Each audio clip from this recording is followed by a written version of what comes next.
미스터트롯 3진 발표 하루 뒤 나온나와 김영빈이 한집 거실에 마주 앉아 있었다는 사실이 알려진 순간 국내 트로트계는 말 그대로 얼어붙었다. 단순히 선배가 후배를 집으로 불러 밥 한 끼 먹은 것뿐일까? 그러나 그날 밤 그 거실에서 오간 대화와 공기, 침묵과 한숨, 그리고 마지막에 남은 단 한 문장은 이후 대한민국 트로트 판도를 서서히, 그러나 분명히 다른 방향으로 기울게 만든 첫 장면이었다. 사람들은 나중에 회상하며 이렇게 말했다.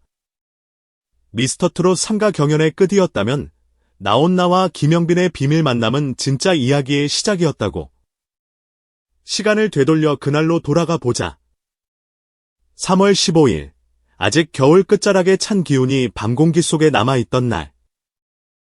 전날 밤 방송을 통해 미스터트롯 3 최종 결과가 발표됐고 새벽까지 이어진 축하 기사와 실시간 검색어, 팬 커뮤니티의 환호가 채 잦아들기도 전이었다.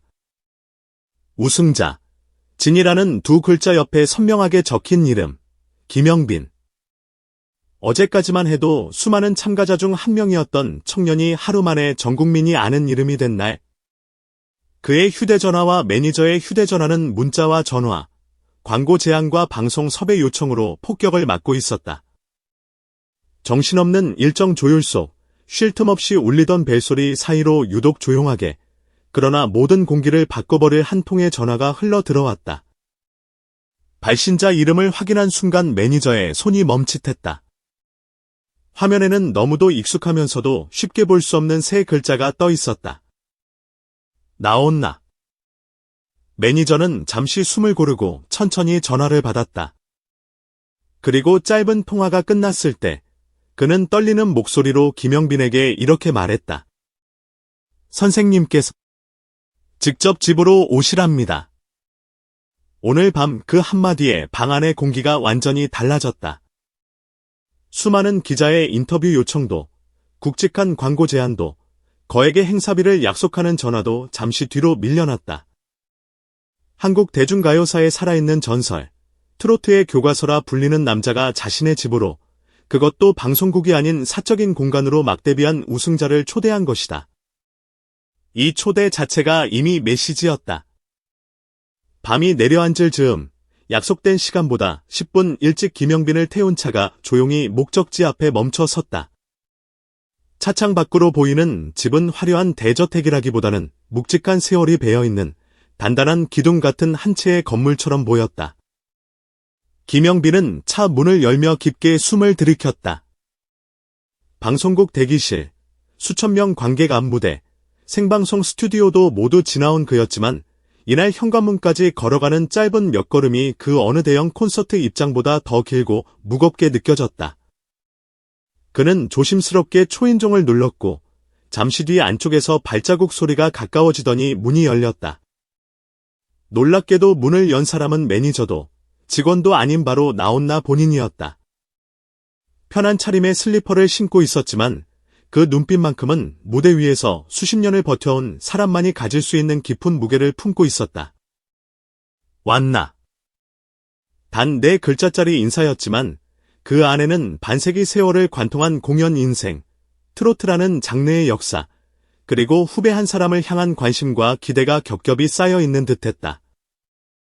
김영빈은 거의 바닥에 머리가 닿을 만큼 허리를 숙이며 떨리는 목소리로 인사했다.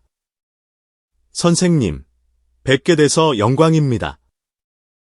거실로 들어서는 순간 김영빈은 말 그대로 숨이 멎는 듯했다.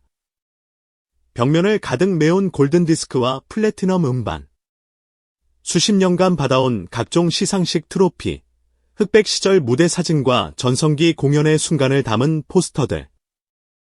방송에서는 단 한 번도 온전히 공개된 적 없는 한 인간의 인생과 대한민국 대중음악사의 타임라인이 하나의 공간에 압축된 듯한 풍경이었다. 이곳은 그냥 누군가의 집거실이 아니라 하나의 시대가 만든 작은 박물관이었다. 그리고 그 박물관 같은 공간에 이제 막 이름을 올리기 시작한 신인 가수 한 명이 조심스럽게 발을 들여놓고 있었다. 그 이름이 바로 김영빈이었다. 잠시 뒤 식탁 위에는 정갈한 한 상이 차려졌다.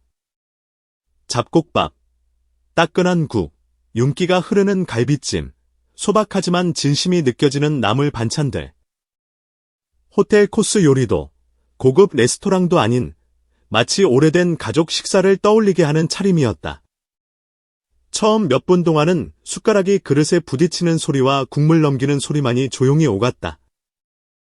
무엇을 먼저 꺼내야 할지, 어떻게 이 자리가 시작될지 알 수 없어 김영빈은 속으로 수십 개의 문장을 떠올렸다 지웠다를 반복했다. 그때 침묵을 깨는 첫 마디가 나왔다. 어땠노? 미스터 트롯 3 무대. 너무도 담담한 질문이었다. 그러나 그 목소리에는 모든 무대를 이미 다 지켜봤다는 듯한, 이미 결과 뒤에 숨은 감정까지 읽어낸 사람의 여유가 섞여 있었다. 김영빈은 잠시 숨을 고르더니 차분히 대답했다. 정말 치열했습니다. 무대에 서 있는 동안은 행복했지만 내려오고 나면 항상 제가 맞게 가고 있는지 스스로에게 묻게 되더라고요. 나온나는 고개를 천천히 끄덕이며 한마디를 덧붙였다. 트로트는 전쟁이 아니다. 사람 마음 울리는 노래다.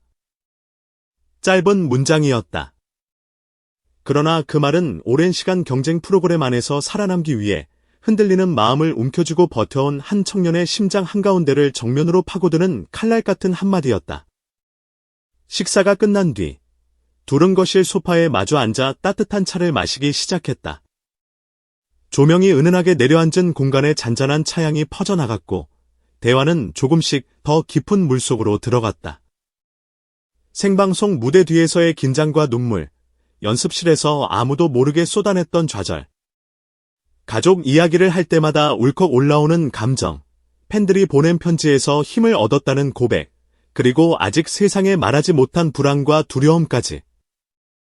어느 순간 이 장면은 카메라 없는 인터뷰를 넘어 세대를 건너뛴 고백과도 같은 시간으로 변해 있었다. 하지만 김영빈의 머릿속에는 내내 하나의 질문이 맴돌고 있었다. 왜 나일까? 왜 지금, 방송 끝난 지 하루밖에 안 된 시점에 수많은 후배들 중 자신을 집으로 불렀을까? 결국 그는 용기를 내어 조심스럽게 입을 열었다. 선생님, 실례가 안 된다면 한 가지 여쭤보고 싶습니다. 저를 이렇게 자택으로 초대해 주신 이유가 따로 있으신 건지. 잠시 동안 나온나는 아무 말 없이 차를 한 모금 더 마셨다. 그리고 잔을 내려놓으며 조용히 웃었다. 그냥 보고 싶더라. 너무나 간단한 대답이었다. 그 한마디에 김영빈은 잠시 말을 잃었다. 그러나 곧 이어진 말이 이 만남의 진짜 이유였다. 네 무대 보는데 옛날 생각이 나더라.